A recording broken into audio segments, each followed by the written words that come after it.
The skies of Carel Prime were burning. Once a paradise world nestled within the core systems, Carel now hung shattered in low orbit. Its continents scorched, its oceans vaporized. The civilian cities had been glassed, and the planet's defense grids were no more than craters. Only one remaining outpost, carved into the side of Mount Cavern, held out. It was more symbolic than strategic now. The command center there had one active channel, looping a distress signal across the fading frequencies of Allied space. Admiral Vixter of the Zelnari Confederation stood amid the flickering holoscreens of the outpost, his 4 arms clasped behind his back. His luminous eyes watched as fleet after fleet of their supposed allies blinked out of contact. "We are alone," his aide whispered. "No," Vixter replied, barely audible. "There is still one possibility." "You mean them?"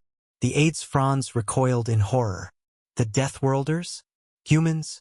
Vixter turned slowly, his expression grim. "They are the only ones who answered." The galaxy had always viewed Earth as a curiosity. A death world.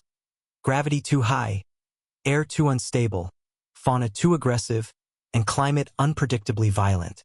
Any species evolving there should have perished. But humans didn't just survive.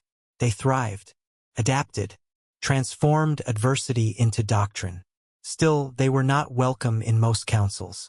Too aggressive, too chaotic, too human. So when Carel Prime called for aid, no one expected Earth to answer. And when Earth did, no one expected them to send their entire armada. In the cold void of space, the death knell of Carel echoed loud and clear. Thousands of Dominion warships, black and crimson, swarmed the orbit like vultures circling their prey. At the center, the massive supercarrier Dread Rain loomed, its weapons ready to unleash final judgment on the last outpost. Then the stars shifted. Not gradually, not subtly. They warped. Tear-like distortions bloomed across the fabric of space, and from within them emerged ships of a design unseen by most in the galaxy. Sharp, angular, armor like obsidian layered with silver. First it was one ship, then 10, then hundreds, then thousands. The Deathworlder Armada had arrived.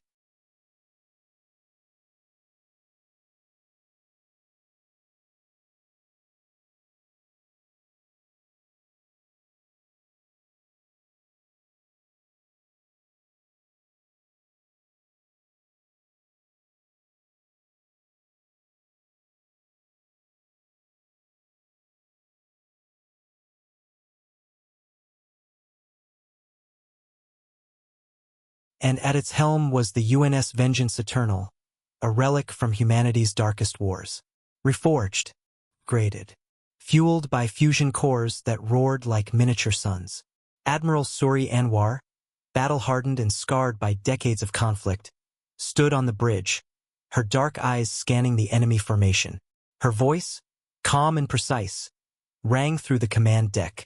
"Engage protocol, Ragnarok." Across the human fleet, red sigils lit up. Dominion warships turned to face the new threat, but they were too slow. The humans didn't fire warning shots. They didn't demand surrender. They descended like a tidal wave of vengeance. The Vengeance Eternal fired its primary rail cannon, an experimental magnetic accelerator weapon capable of folding space around its projectile. The shot tore a gaping hole through 3 Dominion battleships, then detonated inside the 4th. What followed was chaos. Carel's defenders watched in stunned silence as the sky lit up, not with enemy fire, but with the flash of collapsing enemy vessels. Human destroyers moved like sharks among whales, faster, hungrier. Their stealth frigates blinked in and out of cloak, planting nuclear charges inside enemy hulls and vanishing before countermeasures could lock on. Vixter's aide gasped. They're insane." "No," Vixter murmured, eyes wide with awe. "They're human." On the Dread Rain, Dominion Warlord Zorax bellowed in rage. "These primitives! This is impossible." His tactical AI blinked in warning. Enemy reinforcements projected in 30 seconds. Estimated fleet strength now exceeds known Dominion numbers. "From one planet?" he growled. "Correction. From one species." Suri Anwar watched the Dominion line break. They wanted to burn Karel to send a message, she said coldly. Let's send one back. She gave the signal. Human assault pods broke from the fleet, darting like silver comets. They slammed into the enemy supercarrier with surgical precision. Marines poured out, brutal, efficient, armored in exosuits that made them look more like walking tanks than soldiers. One such squad breached the command bridge of the Dread Rain in under 5 minutes. They didn't negotiate. Zorax died with a scream on his lips and disbelief in his many eyes. When the battle ended, silence returned to space. But it was not the silence of destruction. It was the silence of awe. The Dominion fleet had been annihilated. Not pushed back. Not repelled. Erased. In the days that followed, the Galactic Council convened to discuss what had occurred. Dozens of systems had broadcasted the footage. No one could deny what they had seen. The